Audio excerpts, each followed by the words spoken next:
Speaking of football, I thought the Eagles was going to be in the Super Bowl. Ah, no, me being a Cowboys fan, I'm happy about that. I am happy about that. I'm not mad at it. I will say this, though. News just came out that Shedeur Sanders is named a Pro Bowler. I believe out of 7 starts, he was 3-4, 7 touchdowns for 10 interceptions. Look, I am a big Shedeur fan, but come on, man.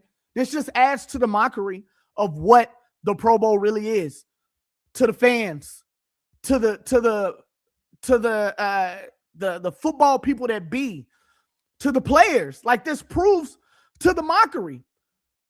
But it's all about the views. It's all about the engagement. It's all about the people that are tuning in. This is something that they had to move from being after the Super Bowl because nobody was paying attention. And we know that he was the biggest talked about thing, the most talked about backup, being talked about more than any of the starters. And yet, Mr. Shedeur Sanders is a Pro Bowler. How does that make y'all feel? Does that add any credence to what a lot of these people are speaking about when they say, oh, this game doesn't matter? Oh, that's the reason why we don't go there hard. Like, the NBA is having this problem right now where they're trying to figure out how to get these players to go harder. They kind of figured out that that offering money actually works, which is something that they've been saying. And I know people, they've been saying this for years, and I know people sit here and they be like, oh, well, they already make so much money, so how can that motivate them? Man, cream. Cash rules everything around me. And the fact of the matter is no matter how much money you got, it's never enough. I think there was a moment that they had spoke to, I believe it was Rockefeller, and they was like, yo, I think it was something like, how much money is enough? Or, when will you be satisfied? When will you feel like you've had enough? Or how much more do you think will be enough? And he said, just a little bit more. Just a little bit more. Why? Because we will never, ever be satisfied. But here we are with Shedeur Sanders being a Pro Bowler, and his stats wouldn't necessarily say that he deserves to be a Pro Bowler. Nothing about his stats state that he should be a Pro Bowler. Again, I told you, within the past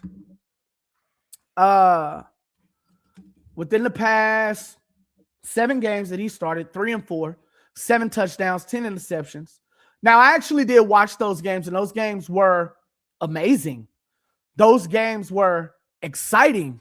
Those games definitely got me up out of my seat. I was rooting for Shedeur because of the way they treated him. We all know the story. Fell to the 5th round. Really probably should have been, if not a first round, definitely a second round pick. Could have been could have saved somebody's franchise. Probably could have saved the Browns franchise, honestly, if they would have played him a little bit earlier or a little bit more. But that ain't what happened. So we know that he is worth the talent. Help turn around a Buffalo, not Chicago, Buffalo, my fault. A Colorado, Buffalo program around, along with his father. Like, we know that he has the talent. That was the reason why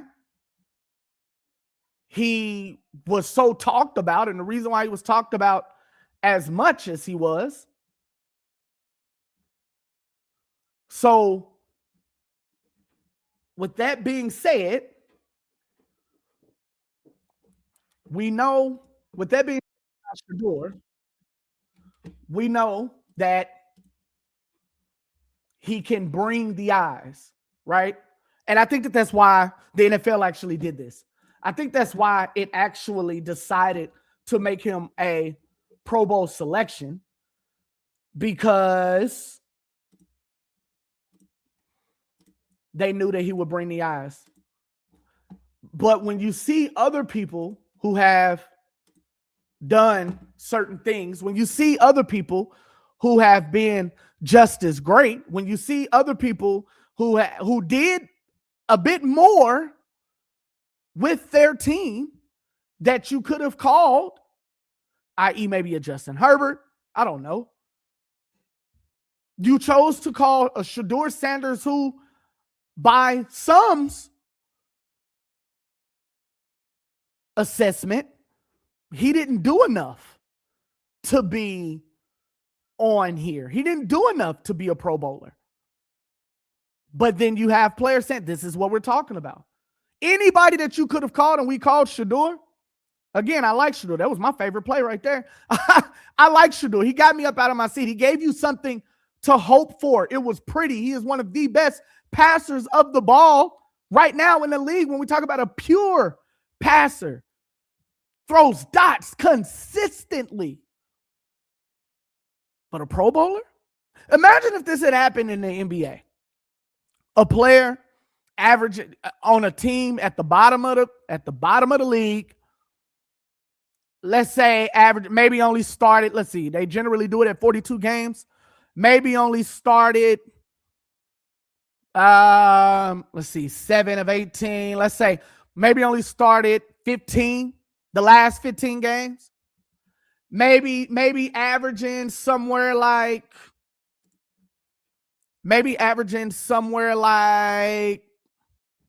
2-4 points, somewhere off in there. And they get called an all-star. How y'all feel about that? Right? This would again be a reason why everybody would be like, yeah, see, this is exactly what we're talking about. This is it. This is the reason why we don't really mess with the All-Star game. People want us to go 100%. People want us to go full speed. But don't nobody really want to. It's a joke. For what? This is a rest for us. We got 40 games after this. Why would we go hard? This is one of the few times that we get to have a rest.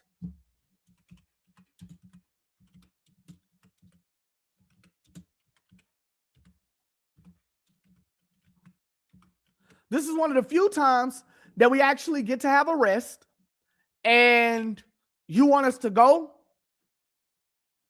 1,000%, like we're legitimately getting paid for it. Y'all aren't getting paid for this, but y'all want us to risk injury. Some of us are on our last hurrah. Some of us are on our last hurrah, and we're actually in a good spot with our teams. We're actually in a good area where we might be able to win a championship this year. And you feel as if we should go 100% for a game that really ain't that serious. I heard Gilbert Arenas talk about it, and I was watching him, and he said the reason why we don't do this, for one, the game ain't even being called like a game. Y'all letting people beat us up. Fouls that y'all would call in the regular season, y'all acting like that this All-Star game is like an NBA playoff. We're not getting the same calls. We literally can hurt us. Why would we go 100%? Then I heard somebody speaking, an ex-NFL player, they said, if you don't go 100% in a game, going 98% in a game could get you hurt. Because if you're going 98 and the other person is going at 100%, they could seriously hurt you, injure you, make sure you're not playing again. Now, for them, this is happening after the season. They got months to recover. Not saying that it doesn't matter, but people when it comes to the All-Star game, man, they got 40 games left. What we gonna go hard for? If you want us to go hard, call it like a real game. But honestly, some of us are getting a 2-week break because we weren't NBA All-Stars. So we big chilling. Why should the 24 people that got selected to the NBA All-Star game, why should they be the ones that they have to go hard while everybody else is sitting around, man? But this with Shedeur being a Pro Bowler adds to the noise around these All-Star games where people don't feel that people play hard. Now, I believe that they play hard in the McDonald's All-American game. High school students still trying to make it in the league. I believe they play hard in, do they have All-Star in college? I'm not sure. But if they do, I'm sure they play hard. These Senior Bowls, I know they play pretty hard. It's their last chance to get noticed somewhere. If people don't already made it, they're not even going to the Senior Bowl. But they play hard. But when it comes to these pro athletes who has families, careers, endorsement deals, and everything else to think about, they're not worried about some game where the fans just get to see these people. Now, granted, the fans make the world turn around. You wouldn't be able to have a league if it wasn't for fans supporting you. So, yeah, maybe you should give some sort of effort, but all the fans want to see you. They don't really care about y'all going hard when we're talking about the NBA All-Star. They just want to see dope-ass dunks. People actually go one-on-one. They love seeing Steph shoot it from the logo. Just turn it into a show. The NFL did a great job when they kind of turned it into games when people still wanted the real, give me helmets, give me pads. But everything can be, fun and playing. When J.J. Watt went out for a pass being guarded by another defensive tackle, like I'm sure the crowd went nuts because that's something different. Hey, Jay, do you think Shedeur Sanders is going to get a Super Bowl championship first or Lamar Jackson? Wow. I'm going to go Lamar Jackson. If Shedeur Sanders stays on the Browns, I do not believe that Shedeur is going to win in Browns. The Browns seem allergic to winning. They just seem allergic to being good.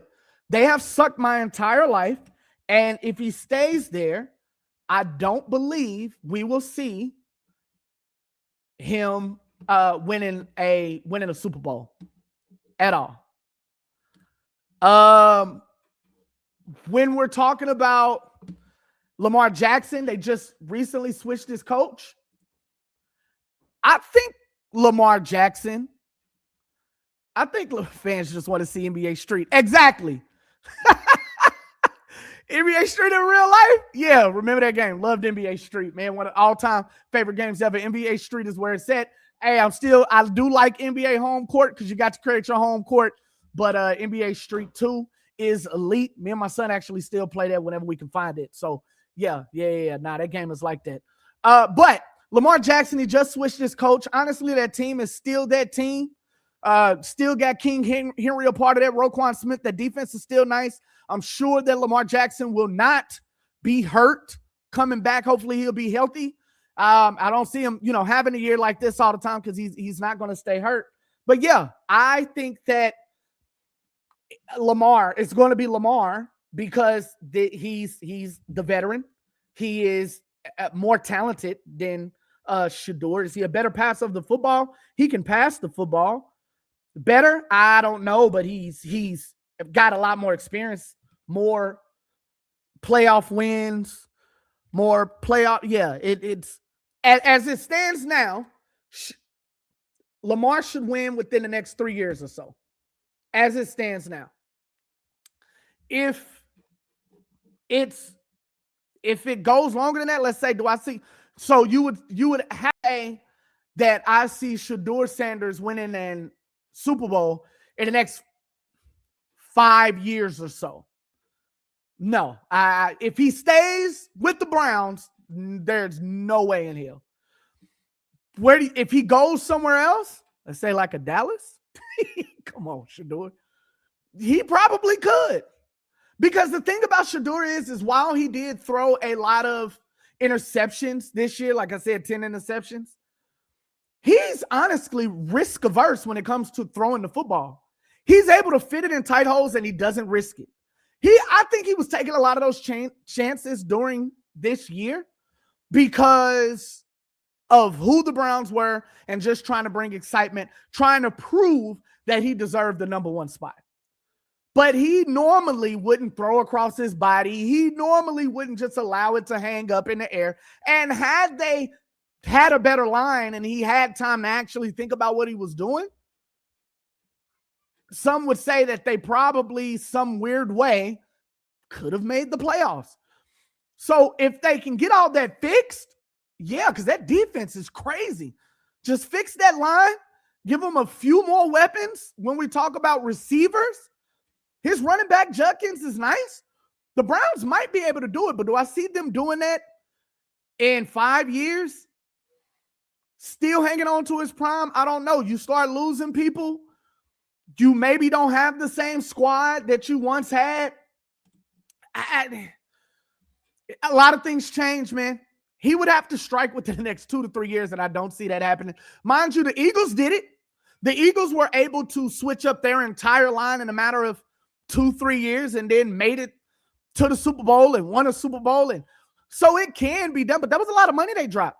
And one of the things that I learned about people in professional sports, some owners don't really care about winning. They just care about people coming to the games, and they got Shedeur. So people are going to come to the games as long as they have Shedeur. And they like standing in that little hope lane, like having something to hope for. When you think about athletes in the G League, what keeps them in the G League from going overseas is the hope that they're going to get into the NBA. And they'll spend 20 years in the G League, never get an NBA contract, and lose out on their prime and not make nearly the amount of money that they could have made playing overseas because of the hope or the chance at a 10-day contract to prove I deserve an NBA roster and to prove the chance that I can go over there and do that. That is wild. So people will continue to come to the games. If you have a star quarterback and somebody who can throw the lights out and bring excitement to a place, they're going to stay around because they hope, because I know he can do it. We just got to get everything else fixed. And a lot of times the owners are not on that same time frame, and they don't, I doubt a lot of times that's really what they want to do. Like they really want to give Shedeur a shot, or they really want their team to win. We're successful and we have, man, look, let me look at this. Let me look at this. How much, what is the Browns' value? Just to see. Just to see. Y'all look at this. Look at this. The Browns' value right now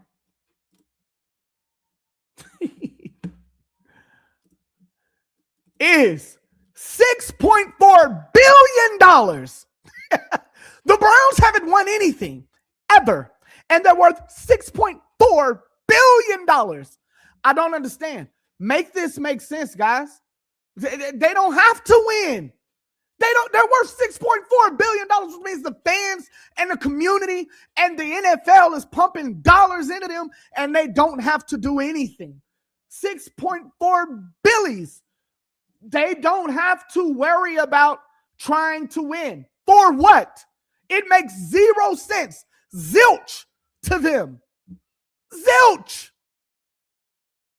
Come on, man. If that's what I'm saying. That's my point. Why? Why on earth would we try to win whenever